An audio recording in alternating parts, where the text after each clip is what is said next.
नमस्ते। स्वागत है आपका हमारे इस खास एक्सप्लेनर में। आज हम सीधे उस टॉपिक पर बात करेंगे जो अक्सर एग्जाम्स में अच्छे भले कैंडिडेट्स को कंफ्यूज कर देता है, राजस्थान की मंदिर वास्तुकला। हमारा मकसद बिल्कुल साफ है, कॉम्पिटिटिव एग्जाम्स में इस टॉपिक से जुड़ा कोई भी सवाल आपका गलत नहीं होना चाहिए। क्या आपके भी कभी मारू गुर्जर और महामारू शैली के बीच कंफ्यूजन की वजह से मार्क्स कटे हैं? सच कहूँ तो ये बहुत ही कॉमन ट्रैप है, लेकिन फिक्र मत कीजिए, आज हम इन सारी उलझनों को सुलझाने वाले हैं।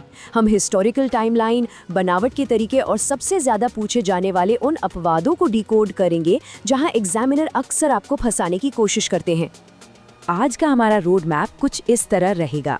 हम नागर और द्रविड़ शैली के बेसिक्स से शुरुआत करेंगे और फिर 7वीं सदी की शुरुआती संरचनाओं से होते हुए 17वीं सदी की उस सीक्रेट हवेली शैली तक का सफर तय करेंगे। तो चलिए एक मजबूत फाउंडेशन से शुरू करते हैं। राजस्थान के मंदिर मुख्य रूप से उत्तर भारत की नागर शैली से ही निकले हैं। इसका सीधा कॉन्ट्रास्ट दक्षिण भारत की द्रविड़ शैली से है। देखिए, द्रविड़ शैली में विशाल प्रवेश द्वार होते हैं जिन्हें गोपुरम कहा जाता है, और वहाँ पानी के कुंड या चार दीवारी होना लगभग अनिवार्य है। वहीं नागर शैली में प्रवेश द्वार, जिन्हें तोरण कहा जाता है, काफी छोटे होते हैं और इनमें पानी के कुंड बनाने का कोई खास चलन नहीं होता। राजवंशों की गहराई में जाने से पहले जरा इस टाइमलाइन को अपने दिमाग में सेट कर लीजिए। वास्तुकला की शुरुआत 7वीं से 10वीं सदी के बीच हुई। फिर 11वीं से 13वीं सदी के बीच इसका गोल्डन एज यानी स्वर्ण काल आया। इसके बाद कुछ समय तक निर्माण थोड़ा धीमा रहा और फिर 17वीं सदी में हालात की वजह से एक बहुत ही अनोखा बदलाव आया। अब हम अपने पहले प्रमुख वास्तुशिल्प युग की तरफ बढ़ रहे हैं, जिसकी नींव मंडोर के प्रतिहारों, चित्तौड़गढ़ के मौर्यों और सांभर के चौहानों ने रखी थी। एग्जामिनर्स की एक फेवरेट ट्रिक होती है वैकल्पिक या ऑल्टरनेट नामों से सवाल पूछना। इसलिए ये बात बिल्कुल रट लीजिए कि गुर्जर प्रतिहार शैली और महामारू शैली बिल्कुल एक ही चीज है। इसमें कोई फर्क नहीं है और ये 8वीं से 10वीं सदी के बीच खूब चलन में थी। अगर हम इन मंदिरों को विजुअलाइज करें तो कुछ खास बातें तुरंत नजर आती हैं, जैसे इनके मुख्य शिखरों के आसपास छोटे छोटे उपशिखर बने होते थे। लेकिन सबसे दिलचस्प बात है इनके मंडप। ये मंडप छोटे होते थे और पूरी तरह से खुले होते थे, यानी इनके ऊपर कोई छत नहीं होती थी। साथ ही इनकी अंदरूनी दीवारों पर बेहद बारीकी से नक्काशी की जाती थी। रिवीजन के लिए ये पॉइंट्स बहुत काम के हैं। कुछ ऐसे शुरुआती मंदिर हैं जो बार बार एग्जाम्स में आते हैं, जैसे पाली के कामेश्वर और सुगाली माता मंदिर, जिनका 1857 की क्रांति से सीधा कनेक्शन है। ओसिया के सूर्य और हरिहर मंदिर 8वीं सदी के बेहतरीन एग्जाम्पल्स हैं।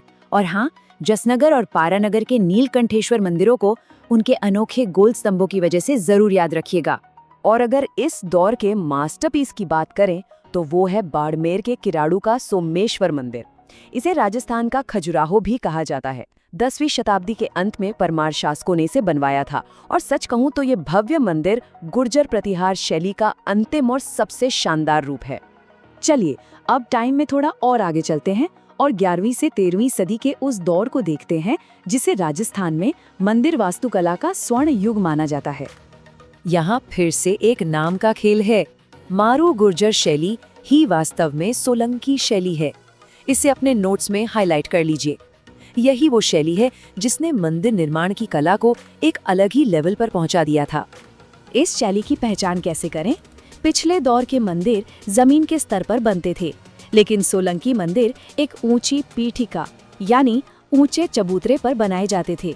जाहिर है अंदर जाने के लिए सीढ़ियां चढ़नी पड़ती थी। इनके खंभे बहुत ऊंचे, पतले और खूबसूरत नक्काशी वाले होते थे जो ऊपर जाके एक अनोखी गोलाई ले लेते थे। इसके बेहतरीन उदाहरणों की बात करें तो चित्तौड़गढ़ किले का समधेश्वर मंदिर बहुत खास है। इसमें भगवान शिव को गहरी समाधि में दिखाया गया है और सोलंकी युग के वो ऊंचे खंभे यहाँ साफ नजर आते हैं। इसी तरह ओसिया का सचिया माता मंदिर उस ऊंचे चबूतरे वाली डिजाइन का एक एकदम क्लासिक एग्जाम्पल है। जिस समय सोलंकी युग अपने पीक पर था, उसी के पैरेलल एक और बहुत ही दिलचस्प वास्तुकला उभर रही थी, जिसे हम भूमिज शैली कहते हैं। भूमिज शैली की सबसे बड़ी खासियत ये थी कि इसमें किसी भी तरह का ऊंचा चबूतरा नहीं होता था। इन मंदिरों को सीधे जमीन पर इस तरह बनाया जाता था कि देखने पर लगता था जैसे ये संरचनाएं सीधे धरती से ही उग रही हों, बिल्कुल किसी पेड़ की तरह। ये इन्हें मिट्टी से बहुत गहराई से जोड़ता था। एग्जाम के नज़रिए से पाली का सेवाड़ी जैन मंदिर बहुत इंपॉर्टेंट है, क्योंकि यह राजस्थान में भूमिज शैली का सबसे पुराना मंदिर है।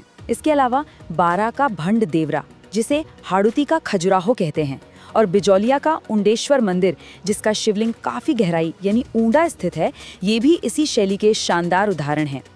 अब एक बड़ा सवाल, 13वीं से 16वीं सदी तक सब कुछ थोड़ा धीमा रहा, लेकिन 17वीं सदी आते आते एक बहुत ही अचानक और बड़ा बदलाव आया। आखिर ऐसा क्या हुआ कि मंदिर अचानक आम घरों या बड़ी हवेलियों जैसे दिखने लगे? इसके पीछे एक बहुत ही पावरफुल हिस्टोरिकल कारण है, जिसने राजस्थान के आर्किटेक्चर को हमेशा के लिए बदलकर एक नई गुप्त हवेली शैली को जन्म दिया। आइए इसे समझते हैं। हिस्टोरिकली देखें तो 17वीं सदी में बादशाह औरंगजेब ने हिंदू मंदिरों को नष्ट करने के आदेश दिए थे। अब मूर्तियों को सुरक्षित रखना था तो भक्तों ने एक स्मार्ट तरीका निकाला। उन्होंने मंदिरों को बाहर से बड़ी हवेलियों का रूप दे दिया, ताकि वो दूर से बस किसी आम रिहायशी घर जैसे दिखे। वल्लभ संप्रदाय ने इस शैली को सबसे ज्यादा अपनाया। उन्होंने भगवान श्री कृष्ण को ठाकुर जी यानी हवेली के मालिक के रूप में पूजना शुरू किया। नाथद्वारा का श्रीनाथ जी मंदिर और कांकरोली का द्वारिकाधीश मंदिर इसी ऐतिहासिक बदलाव के सबसे बड़े उदाहरण हैं। अब हम इस एक्सप्लेनर के उस हिस्से पर आ गए हैं जो आपके लिए एक तरह का वार्निंग जोन है। यहाँ हम उन अपवादों की बात करेंगे जहाँ रूल्स टूटते हैं और यहीं से परीक्षक ट्रिकी सवाल बनाते हैं। इस ट्रैप से आपको बचकर रहना है। बाड़ोली का शिव मंदिर, नागदा का सास बहू मंदिर और सलूम्बर का जगत अंबिका माता मंदिर, जिसे मेवाड़ का खजुराहो भी कहते हैं। ध्यान दीजिएगा, ये तीनों 8वीं से 10वीं सदी के बीच प्रतिहार युग में तो बने थे, लेकिन इनकी वास्तुकला गुर्जर प्रतिहार शैली नहीं है। एक और सरप्राइज देखिए, हम जानते हैं कि राजस्थान पूरी तरह से उत्तर भारत में है, लेकिन फिर भी यहाँ कुछ ऐसे मंदिर हैं जो प्योर साउथ इंडियन यानी द्रविड़ शैली में बने हैं। पुष्कर का रंगनाथ मंदिर और चूरू का तिरुपति बालाजी मंदिर इसी अनोखी कैटेगरी में आते हैं। एग्जाम्स में टाइम बचाने के लिए एक बहुत ही कमाल की भाषाई ट्रिक बताता हूँ।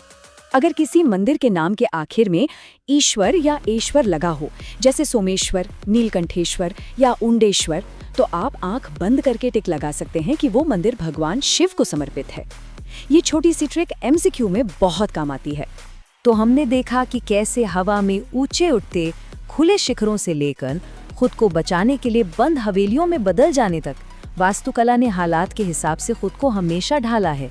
ये एवोल्यूशन हमें सिखाता है कि सर्वाइवल के लिए बदलना कितना जरूरी है। अब जाते जाते जरा सोचिएगा, क्या 21st सेंचुरी की टेक्नोलॉजी और हमारी आज की लाइफस्टाइल मंदिर निर्माण की किसी बिल्कुल नई शैली को जन्म देगी? इस सफर में हमारे साथ जुड़ने के लिए बहुत बहुत धन्यवाद।